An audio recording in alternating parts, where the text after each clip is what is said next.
오늘 주시는 하나님의 말씀을 보도록 하겠습니다. 오늘은 세 번의 지지난주에부터 있어서 계속 이어진 말씀입니다. 요한복음 4장 31절에서 42절까지 말씀입니다. 요한복음 4장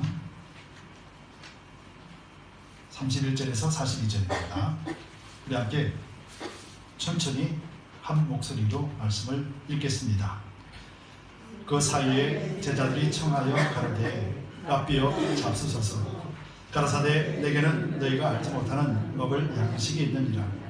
제자들이 서로 말하되 누가 잡수실 것을 갖다 드렸는가 한데 예수께서 이르시되 나의 양식은 나를 보내신 이의 뜻을 행하며 그의 일을 온전히 이루는 이것이니라. 너희가 넉 달이 지나야 추수할 때가 이르겠다 하지 아니하느냐. 내가 너희에게 이르노니 눈을 들어 밭을 보라. 비어져 추수하게 되었도다.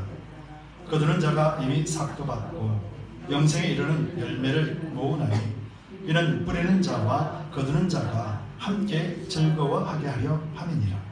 그런즉 한 사람이 심고 다른 사람이 거둔다 하는 말이 옳도다. 내가 너희로 노력지 아니한 것을 거두러 보내었노니 다른 사람들은 노력하였고 너희는 그들의 노력한 것에 참여하였느니라. 여자의 말이 그가 나의 행한 모든 것을 내게 말하였다 증거하므로 그 동네 중에 많은 사마리아인이 예수를 믿는지라. 사마리아인들이 예수께 나서 자기들과 함께 유하기를 청하니 거기서 이토를 요하시네. 예수의 말씀을 인하여 믿는 자가 더욱 많아. 그 여자가 말하되 이제 우리가 믿는 것은 내 말을 인함이 아니니 이는 우리가 친히 듣고 그가 참으로 세상의 구주신 줄을 알미니라 하였다. 아멘. 아멘. 기도하겠습니다. 주님 감사합니다. 오늘 시간에는 무정한 정리 말씀을 대합니다. 바라옵기는 십자가들이 온전하게 감춰두시되 입술만 사로잡아 주시고 예수 그리스도 복음만 전하게 하시고 듣는 모든 이에게 하나님 놀라운 비밀들을 깨닫게 하고 누리게 하고 자랑케 하여 주시옵소서. 감사드리며 예수 그리스도를 받들어 기도드리옵나이다. 아멘. 우리 함께 성경을 드시고 또 힘차게 선포하겠습니다. 성경을 드시고 선포하겠습니다. 하나님의 말씀은 내가 나들이요 내 길의 빛입니다. 내가 말씀을 지키면 하나님께서 나를 지키십니다. 아멘.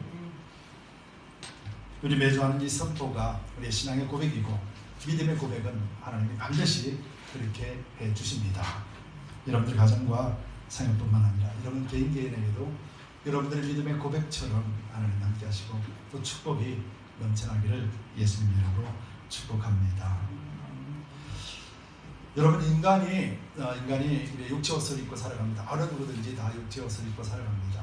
그런데요 육체의 옷을 입고 있으면서도 살 수 없는 조건이 있답니다. 이 세 가지 조건 333 생존 법칙이라고 혹시 들어보셨습니까? 333 생존 법칙. 즉 이 세 가지가 지나면은요 어느 누구도 살 수 없다라고 합니다. 첫 번째는 공기를 3분 동안 마시지 않으면 죽는답니다. 특별히 훈련된 사람은 예외입니다. 특별히 훈련된 사람하고 보편적인 사람이 3분 동안 숨을 쉬지 않으면 죽습니다. 그리고 또 3일 동안 물을 못 마시면 사람은 죽습니다. 그리고 또 음식과 물을 3주 동안 먹지 않으면 사람은 죽게 되게 돼요. 이것이 보편적인 인간의 모습입니다. 그리고 하나님이 아담 이후로부터 죄악으로 타락한 인간의 하나님이 정하신 수명이고 하나님의 원리예요. 그래서 모든 인간은 이 333 생존 법칙을 위해서 살아갑니다. 그래서 누구든지 먹고 또 마시고 또 잘 쉬고 그래서 건강을 유지하고 살아갈 수 있지 않습니까? 또 모든 인간은 또 영적인 존재예요. 성경의 기준으로 보면은 모든 인간은 영적인 존재인데 두 가지로 나눕니다. 죽은 영, 산 영 이렇게 나눠요. 여러분들은 살은 영이죠. 아멘. 그래서 죽은 영은요 뭐 음식을 먹을 필요가 없습니다. 그냥 죽기 때문에요. 그렇죠? 죽은 영인데 뭘 먹겠어요? 아무것도 안 먹어도 돼요. 그냥 죽었으니까. 근데 산 영은 그렇지가 않다는 것이죠. 생존 법칙 333처럼 우리 영도 똑같은 원리 가운데 있다는 것을 여러분들 기억하시기 바랍니다. 여러분들 말씀뿐만 아니라 3일 동안 기도 안 하시면 우리 영이 건강해질까요? 그렇죠. 3일 동안 말씀 읽지 않으면 우리 영이 건강해질까요? 3주 동안 하나님 떠나버리면 우리 영이 건강해질까요? 안 그래요. 여러분, 우리의 영은 날마다 살아있어야 돼요. 왜 음식을 먹습니까? 사람들이 먹기 위해서 먹나요? 그렇지 않거든요. 음식을 먹어야지 거기서 에너지가 생기는 거예요. 움직일 수가 있는 거죠. 원하는 일들을 할 수가 있는 것이죠. 영적인 것도 마찬가지예요. 영적으로도 잘 먹어야만이 건강하게 활동할 수가 있는 거예요. 여러분, 이것이 바로 예수님께서 오늘 말씀하시는 영의 양식에 관한 이야기입니다. 지난 시간에 이어서 우리 수가성의 여인 두 번째, 세 번째를 지나갑니다. 첫 번째가 뭐였습니까? 예수님 오셔서 우리의 갈급함이 뭔지 알게 되었어요. 두 번째로는 예수님 오셔서 그래 맞아, 이거 예배지, 참 예배에 대해서 말씀해 주셨어요. 알았단 말이죠. 그래서 세 번째, 이 수가성의 여인을 통해서 예수님은 뭘 알게 하시냐면은 오늘 제목이 예수님이 오셔서 시작된 추수의 때라는 것이에요. 여러분, 이것이 생명의 양식인 이 하나님이 주시는 양식과 어떻게 같은 의미인가를 오늘 말씀드리면서 한번 살펴보기로 하네요. 지난 시간에 이어서 오늘도 수가성의 여인이 나타납니다. 수가성의 여인이 예수님의 그 말씀을 듣고 너무 감사했습니다. 그래서 그 갈증들이 한 번에 날아가는 해소되는 그런 기쁨이 충만했습니다. 그때 마침 제자들이 점심을 가지고 예수님 찾아옵니다. 그러면서 이제 보니까 수가성 여인, 사마리아 여인하고 예수님하고 앉아있길래 관심도 없습니다. 이야기 끝날 때까지 기다립니다. 그 여인에게 밥 먹자는 소리도 못하죠. 무시해도 되는 존재니까. 그래서 그 여인이 이제 떠나갑니다. 사마리아 성을 향해 걸어갈 때 예수님한테 묻습니다. 그 여인을 만나서 아무 말도 안 합니다. 왜냐하면 그 여인이 살든지 죽든지 전혀 관심 없는 그런 세계 속에서 살고 있었기 때문에요. 그래서 예수님에게, 예수님 시장하시죠?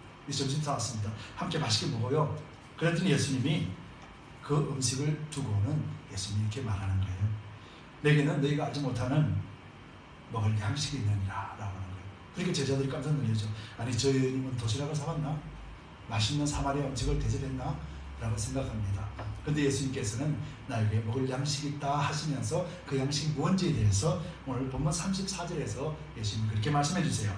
나의 양식은 나를 보내신 이의 뜻을 행하며 그의 일을 온전히 이루는 이것이니라 라고 말씀하시는 거예요.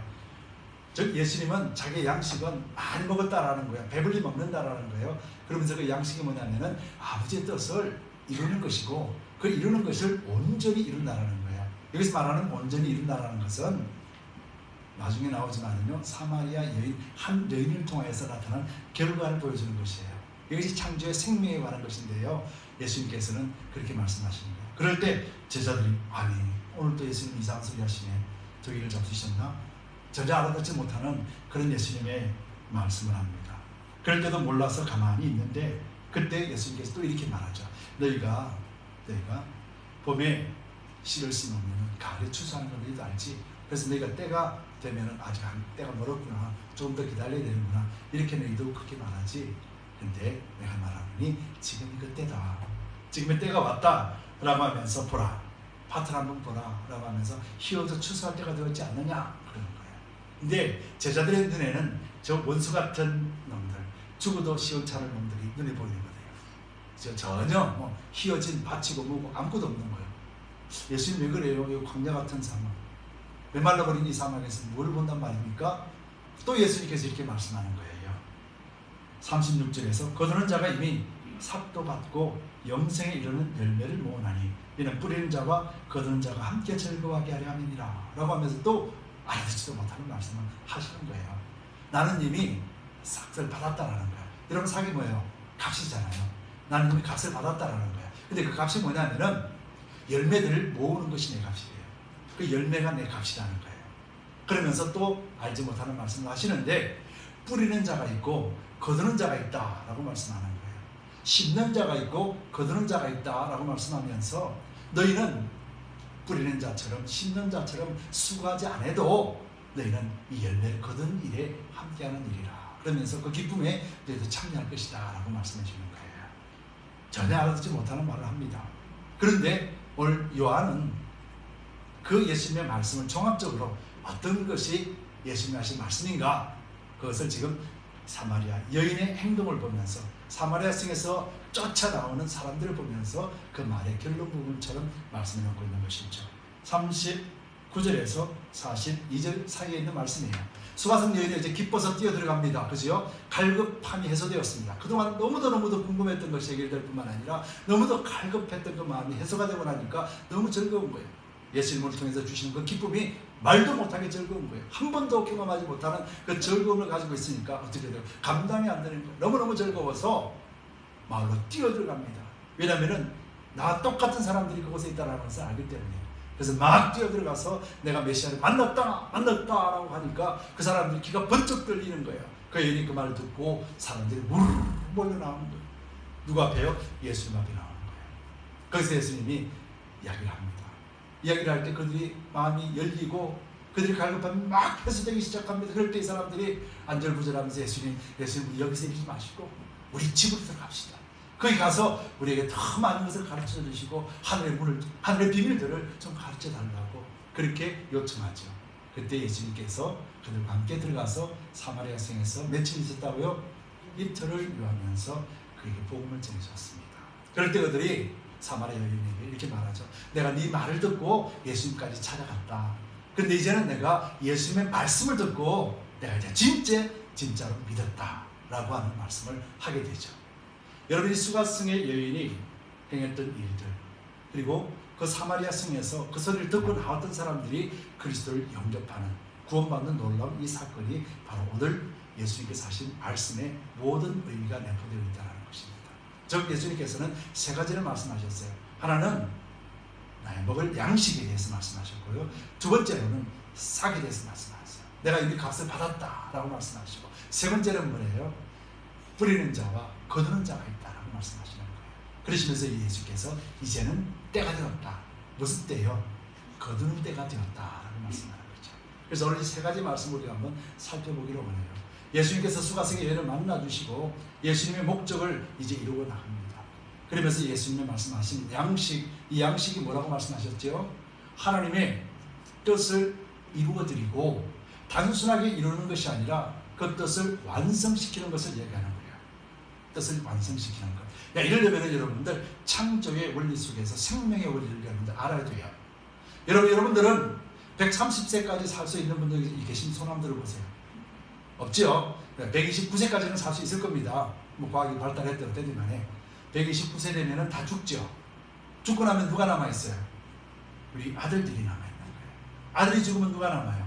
손주들이 남고, 손주들 죽으면 정손주에서 그 혈통이 계속 유지가 되죠. 이것이 창조의 생명의 원리예요. 예수님께서 지금 온전히 이루신다라는 말씀이 이 말씀이에요.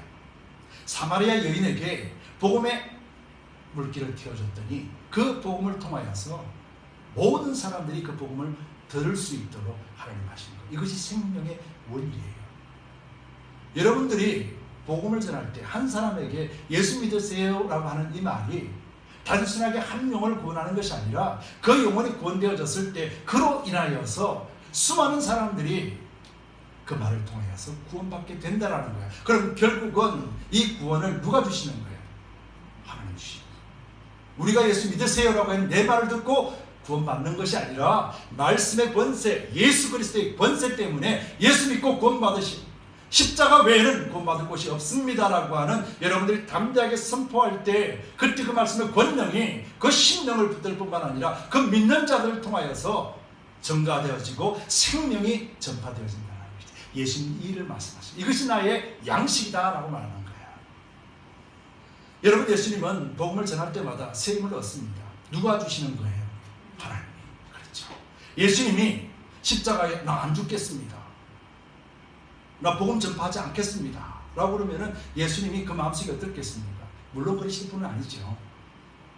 근데 우리가 예수님 나 예수 믿었지만은 나 하나님 뜻대로 안 살 겁니다. 복음도 안 전할 겁니다. 그럼 여러분들 마음이 어떨까요? 참 평안하시죠, 그지요?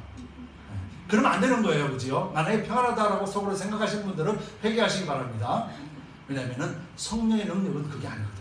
성령의 능력이, 말씀의 능력이 우리 속에 들어오면은요, 하지 않으면은 견딜 수가 없는 거예요. 활동해야 되는데, 먹었는데. 여러분, 저는 살이 많이 쪘어요. 날 때부터 찐 건 아니에요. 많이 먹으면 어떻게 돼요? 운동 안 하면 어떻게 돼요? 살찌잖아요. 그죠? 많이 움직이면 어떻게 돼요? 날씬해지잖아요. 건강해지잖아요. 영적인 일도 마찬가지인 거예요. 먹기만 먹고 살찌면은요, 움직일 수 없잖아요. 영의 양식이라는 것이 그런 의미예요. 예수님께서도 계속 복음을 전하시고 사람을 살리는 일을 하셨어요. 이 일이 나의 양식이라 말씀하시는 거예요. 공급받아서 그 일을 통해서 계속해서 일을 한다는 것이죠. 이것이 예수님께 대하여 양식이 되는 것이죠. 저와 여러분들에 대한 양식도 예수 그리스도십니다. 그 여러분들이 전하는 복음, 여러분들이 나아가는 곳곳, 그 모든 곳곳에서 활동할 수 있도록 힘과 능력을 공급하시는 것이 바로 양식 때문에 그런 거예요. 생명의 양식, 예수 그리스도 때문에. 오늘 그 말씀하시는 거예요. 그래서 여러분들도 육의 양식도 맛있게 드시듯이 생명의 양식도 맛있게 드셔야 돼요. 안 먹으면 어떻게 돼요? 333으로 해서 간다고 그랬잖아요. 영적인 것도 마찬가지예요. 333 그냥 가는 거예요. 근데 우리가 그리스도 안에서 믿었고 예수님의 십자가로 인하여서 우리가 구원받아서 살았는데, 멀쩡하게 살았는데, 그런데 죽은 자처럼 자는 자처럼 그렇게 산다라면은 하나님이 얼마나 안타깝겠습니까?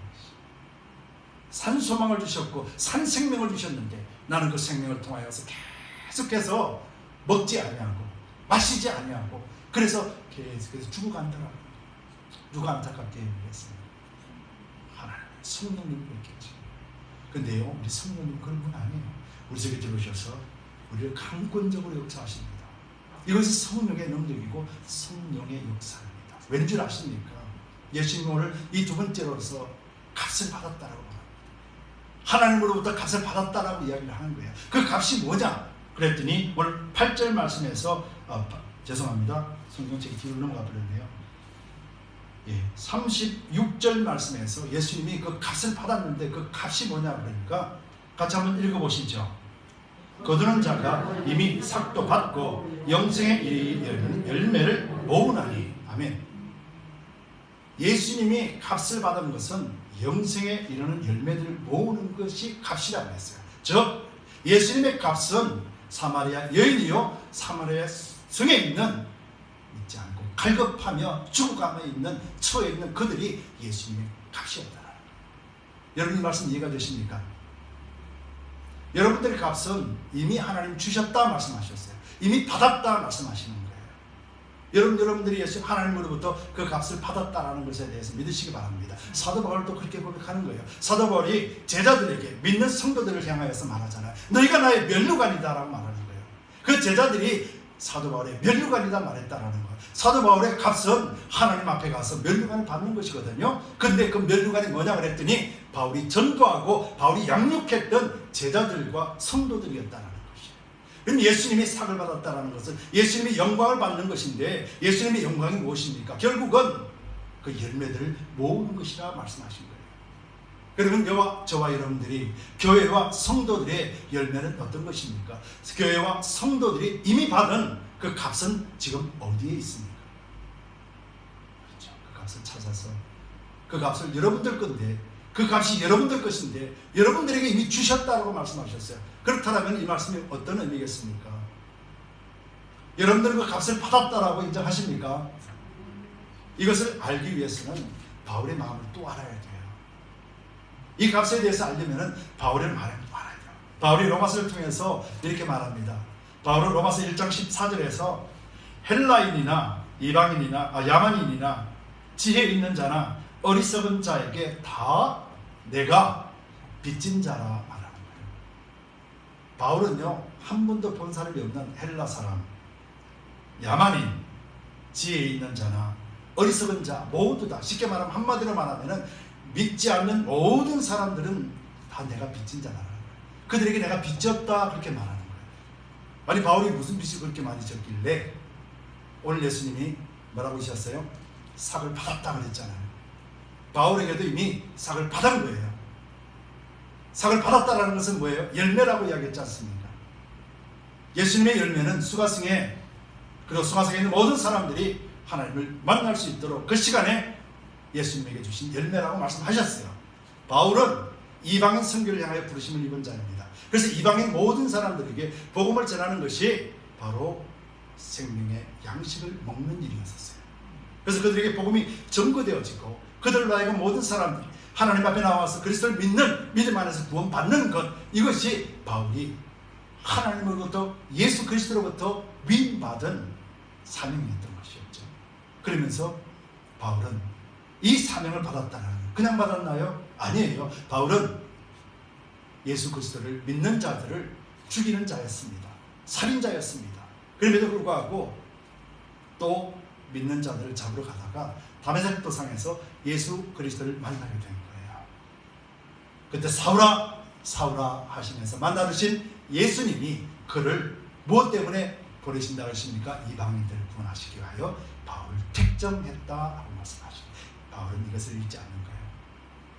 택정했다라고, 이것이 바로 하나님이 값을 지불했다는 거예요. 그리고 바울은 이 받은 값이 바로 이방인 선교에 대한 비전이었고, 그들을 구원하는 것이 바로 내가 그 삭을 받았다는 사실에 대해서 증명해내는 것이라는 거예요. 여러분, 교회와 성도는 어떤 값을 받았습니까? 그리스도를 전해야 되는 거예요. 함께 예배드리는 것 너무도 행복하고 좋습니다. 이 자리가 비었다고 우리가 탄식할 게 아니라 믿는 사람들, 믿지 않는 사람들이 구분 없이 살아가고 있는 세상 속에서 예수 그리스도만이 참된 진리고 구원이라는 사실에 대해서 담대하게 외칠 수 있어야 되는 것이에요. 왜냐하면 그들을 우리에게 맡겨주신 것이기 때문에요. 그 값을 우리에게 이미 주셨기 때문에. 그래서 우리도 빚진 자의 마음을 가지고 그들에게 전해줘야 되는 거예요.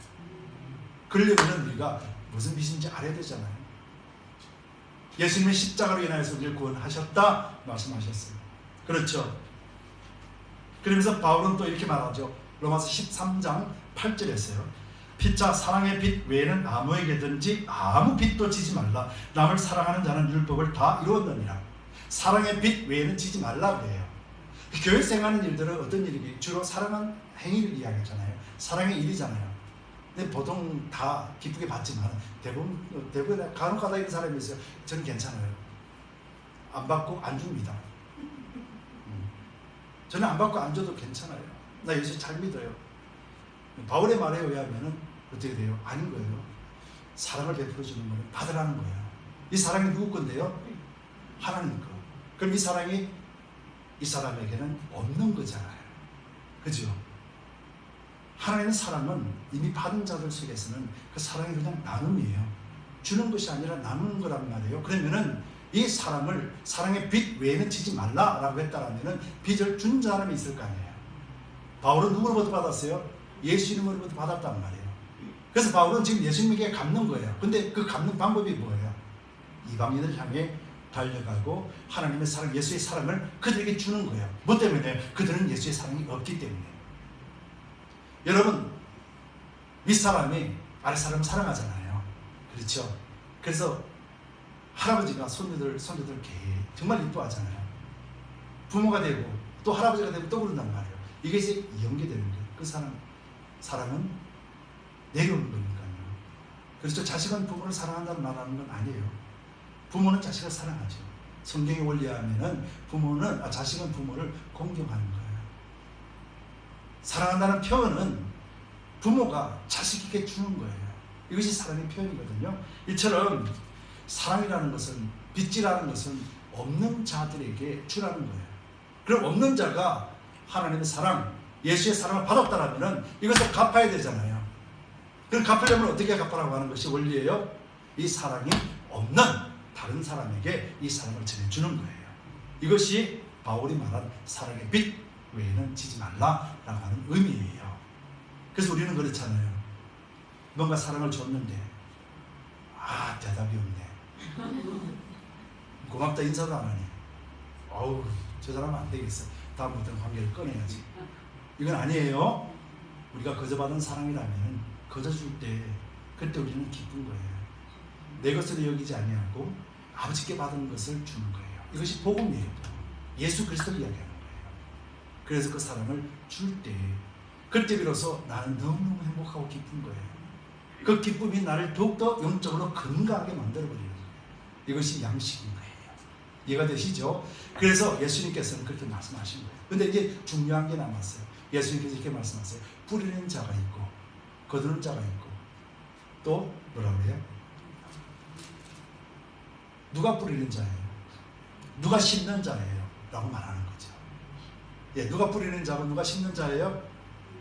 여러분들 다 아세요 이제. 예, 괜히 쑥스러워서 말씀을 못하지만은 뿌리는 자와 거두는 자를 말씀하세요. 그러면서 예수님께서 이렇게 말하죠. 38절에 내가 너희로 노력지 아니한 것을 거두러 보내었느니 너는 노력 안 했다라는 거. 쉽게 말하면 너는 뿌린 적이 없잖냐 이 말이야. 너는 땅을 파서 심은 적이 없지라는 말이에요.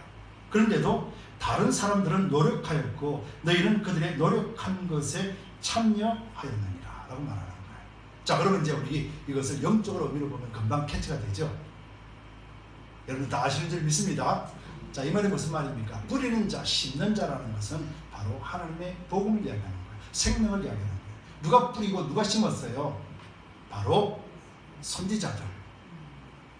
모세 이후로부터 오늘 이 시간까지 기간을 보면 한 3,600년이 지났어요. 3,600. 그죠?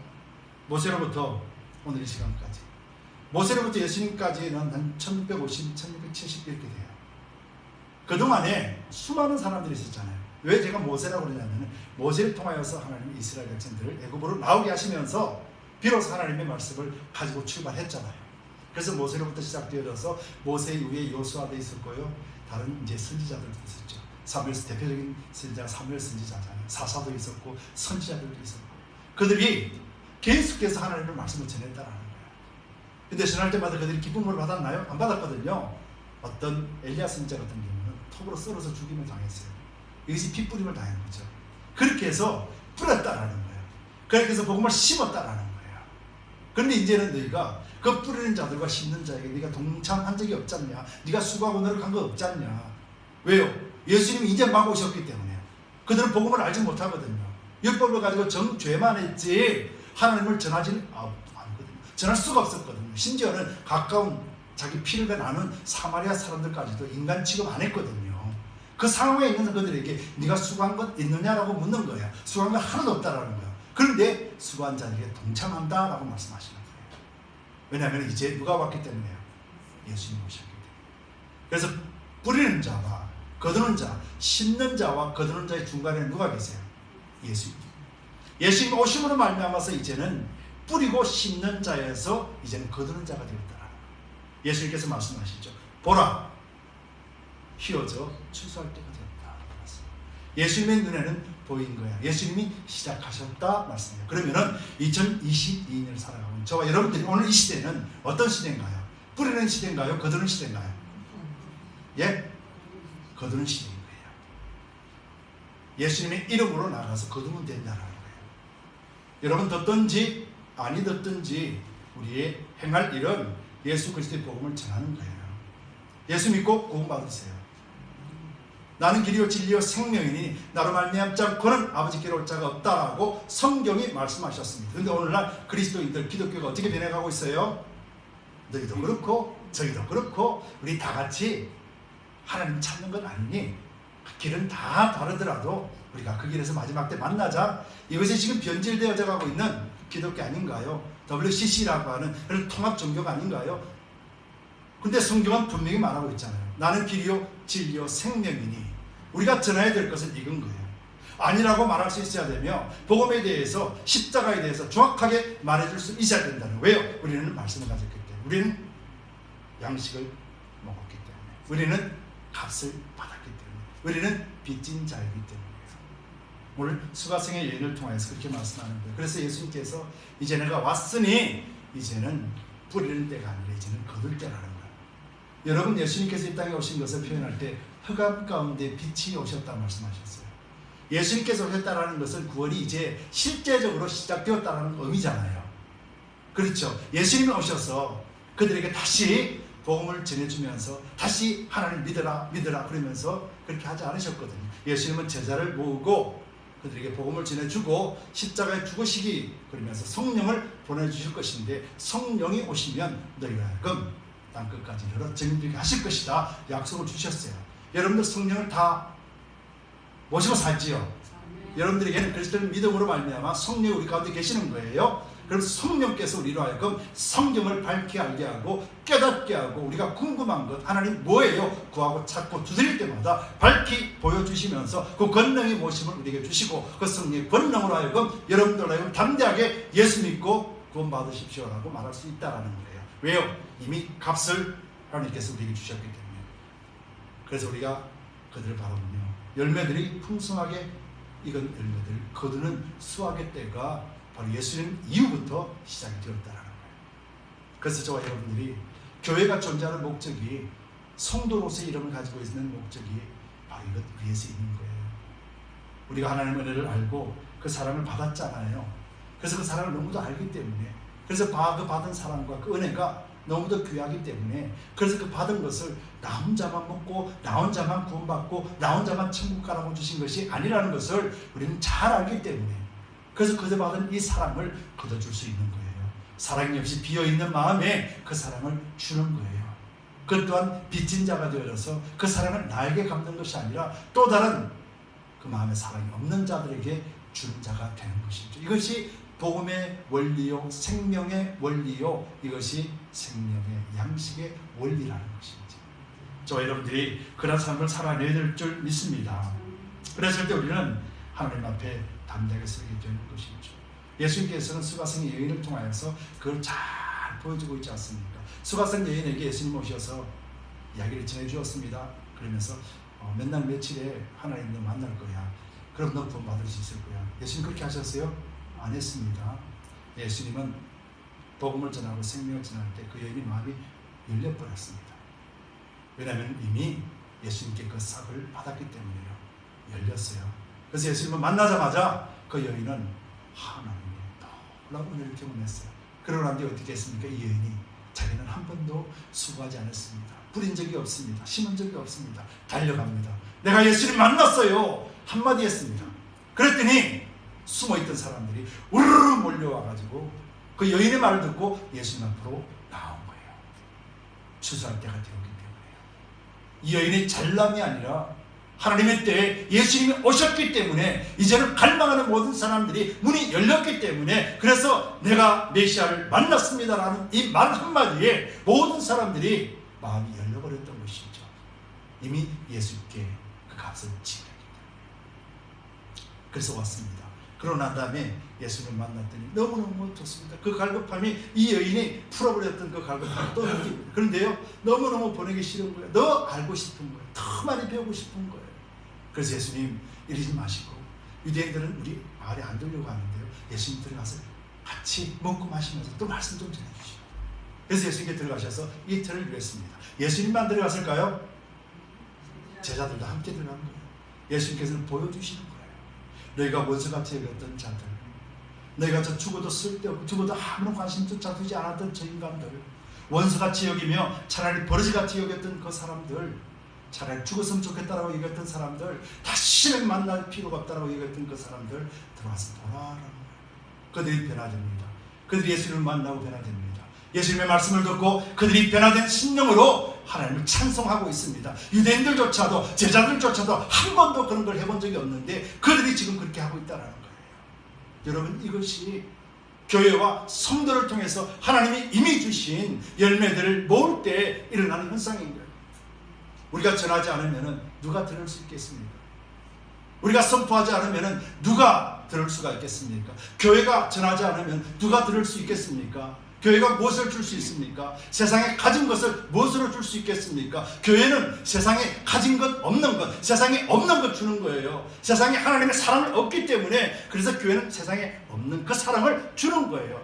세상에는 십자가가 없기 때문에 그 십자가를 주는 거예요. 그리스도가 길이요 진리요 생명의 길이라는 말씀하신 그 생명의 길을 우리가 주는 거예요.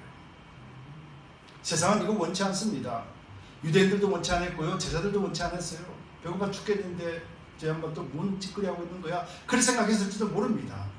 그런데 그렇지 않습니다. 제자들이 그 모습을 봤습니다.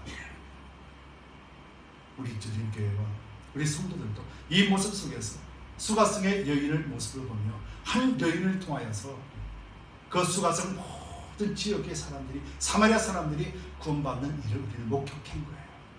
예수님은 그 영혼을 위하여서 찾아오셨고 그 영혼은 수고하지도 않고 노력하지도 않았고 다만 예수 믿으시오라는 말만 했을 뿐인데 우리에게 이미 삭 끌어주신, 값으로 주신, 기다리고 있던 그런 영들이 일어났더라라는 것이죠. 이것이 예수님께서 오신 사실 말씀이에요. 이것이 예수님께서 오셔서 우리로 하여금 갈급함이 무엇인지를 알게 하셨고요. 그리고 참 예배가 무엇인지를 알게 하셨어요.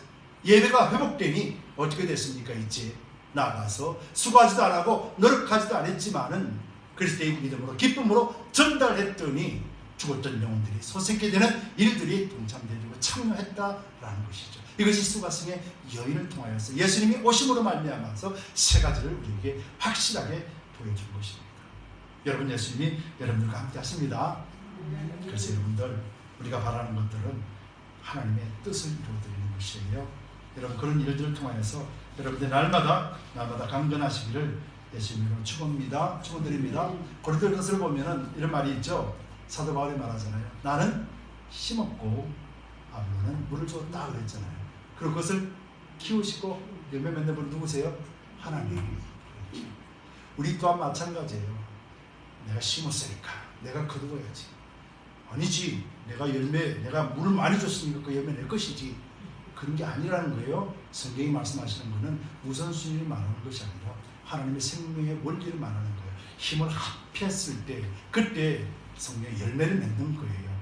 여러분, 우리 믿음의 선진들은 복음의 씨앗을 뿌렸습니다. 이제 우리는 거둬들여야 돼요. 거둬들여서 교회 안에서 말씀으로 심고 물을 주면서 진정한 그리스도인으로 거듭날 수 있도록 교회가 해야 됩니다.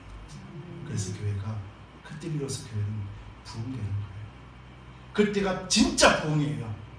그때가 하나님의 일이 시작되는 때예요. 그래서 하나님 앞에는 여러분들이 믿음 가운데 단단하게 서시길 바랍니다. 여러분들 기도할 때마다 이거 우리 공부하면서도 나누는 건데요. 여러분 혹시 여러분들 갈망하고 하나님 앞에 기도한 적이 많지요.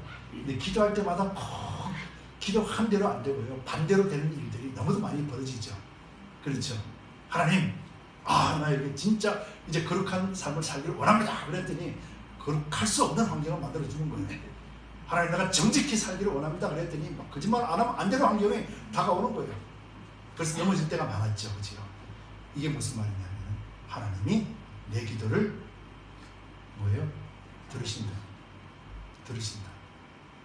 그래서 하나님이 그러니 네 정직히 행하라고 거짓말할 수밖에 없는 환경을 주는 거예요. 내가 정직히 살고 싶다 그랬잖아요.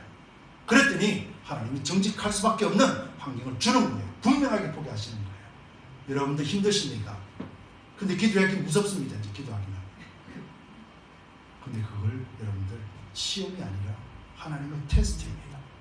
하나님 여러분들에게 복 주시기 위하여서요. 그래서 여러분들 그 꿈을 더 많이 키우시기 바랍니다. 더 크게 보시기 바랍니다.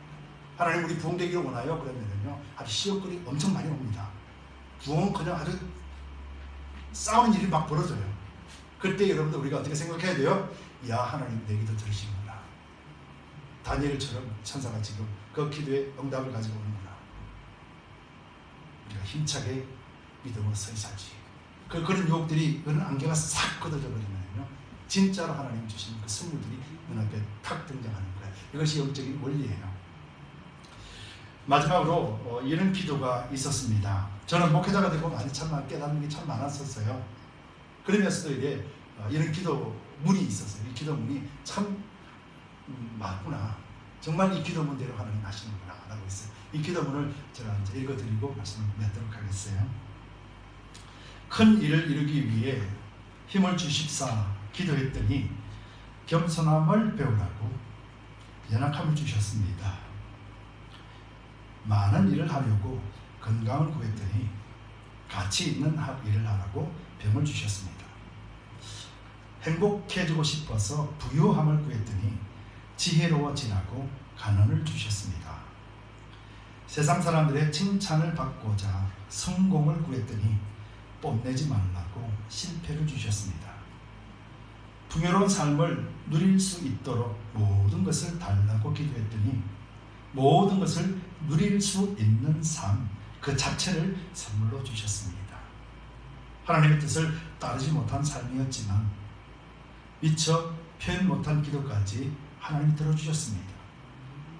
구한 것 하나도 안 준 줄 알았는데 이미 내 소원 모두 들어주셨습니다 라는 기도문이에요.